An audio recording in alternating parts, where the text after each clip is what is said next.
Buongiorno e ben ritrovati con il TG Flash di New Sicilia. Di seguito i titoli più importanti della mattina.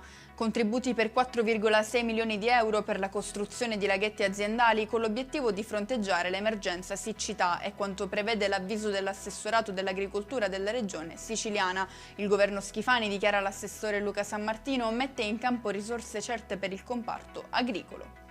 Ci spostiamo a Messina per un incidente stradale in via La Farina. Una donna è stata investita sulle strisce pedonali dal conducente di un ciclomotore che si è dato alla fuga senza prestare soccorso. A rimanere coinvolta nell'impatto è stata una collaboratrice scolastica di 65 anni di una scuola poco distante dal luogo dello scontro. Critica al momento le sue condizioni.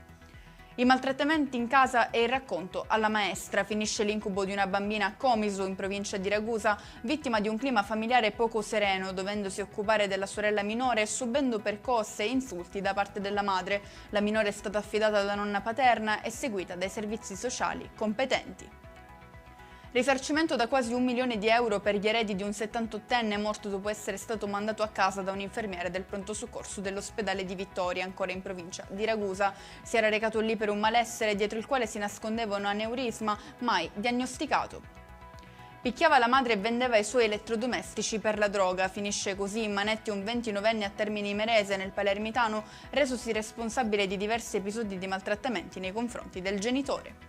E con questo è tutto, prossimo appuntamento stasera alle 19:30, grazie per averci seguito, buon proseguimento di giornata.